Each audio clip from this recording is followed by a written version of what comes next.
नमस्कार मित्रमैत्रिणींनो, खमंगमध्ये आपले स्वागत आहे.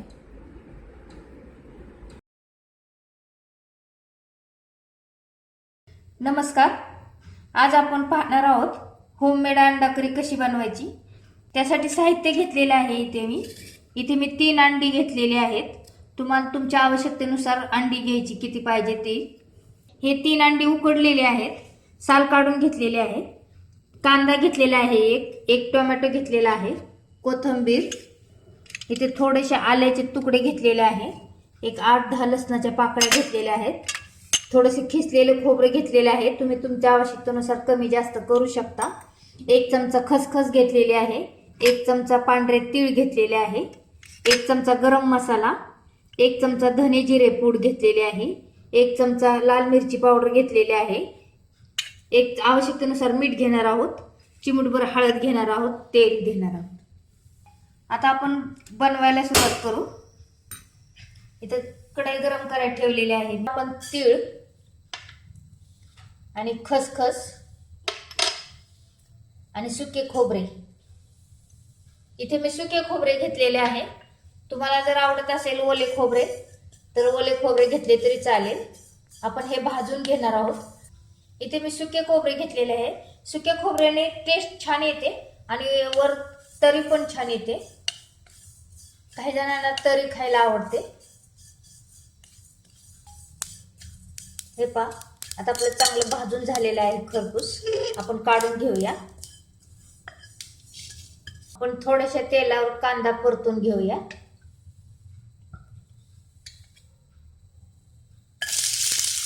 इथे कांदा मी मोठा चिरलेला आहे.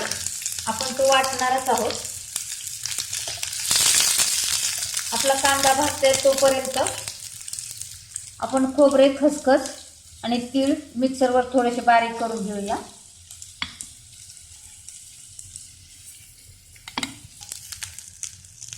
हे पहा, आपला कांदा सुद्धा गुलाबी रंगावर भाजून झालेला आहे. आपण त्यामध्येच लसूण घालूया थोडासा, म्हणजे तो पण थोडासा परतला जाईल.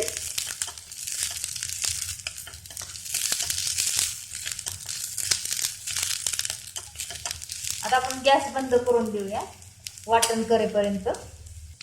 काढून घेऊया आणि थोडासा थंड झाल्यानंतर हे पहा, इथं मी कोरडे वाटण अगोदर करून घेतलेले आहे. तीळ, खसखस आणि सुके खोबरे.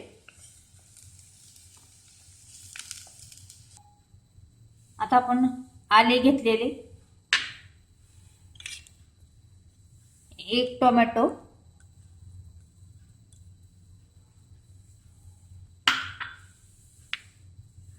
आणि थोडीशी कोथिंबीर, थोडीशी आपण वरून घालण्यासाठी ठेवून देऊया. आता आपण थोडंसं पाणी घालून वाटण करून घेऊया.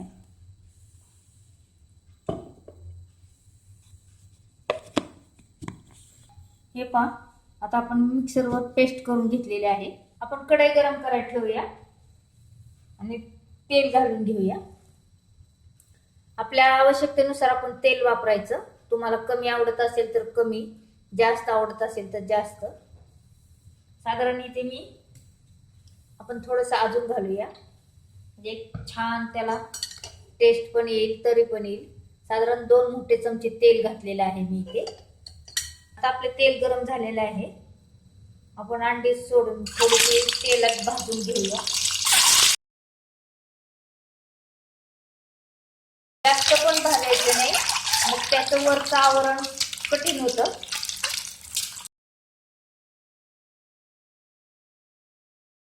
आता आपण हे वाटण तयार करून घेतलेलं ते त्यातच घालून देऊया.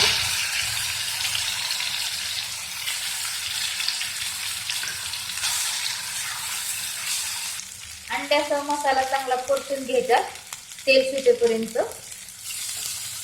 इथं आपले तेल सुटायला लागलेलं आहे, म्हणजे मसाला जवळपास परतत आलेला आहे. हे पहा, आता आपलं परतलेलं आहे. आपण थोडीशी हळद घेतलेली, मी थोडीच घालणार आहे. मी चिमूटभरच हळद घातलेली आहे.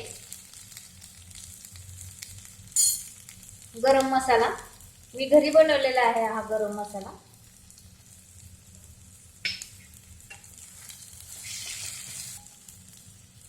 धने जिरे पूड तुम्हाला वेगळी जर तुमच्याकडे असेल म्हणजे जिरे पूड वेगळी धने पूड वेगळी तरी तुम्ही वापरू शकता।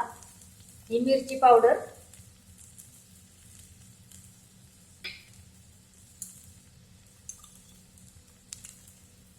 चवीनुसार मीठ,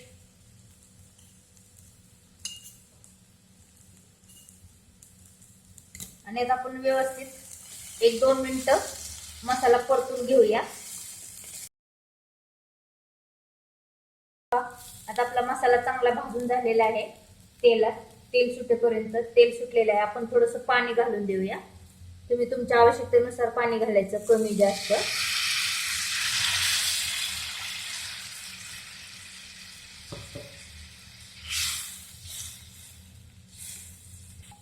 अजून थोडंसं पाणी घालूया आपण।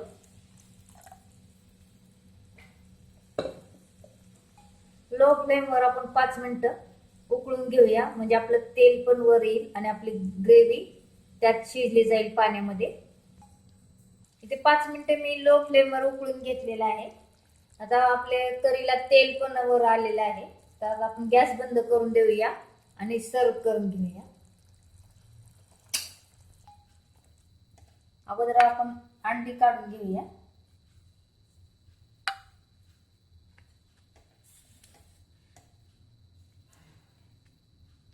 मी 2 पद्धतीने करत असते घरी, म्हणजे एक साध्या आपली काळ्या मसाल्याची, जो आपण घरी साठवणीचा मसाला बनवतो ना, त्या मसाल्यापासून पण मी अंडा करी बनवते। आपण थोडीशी कोथिंबीर घालून देऊया वर। आता ही आपली अंडा करी तयार झालेली आहे, तुम्ही अवश्य करून पहा।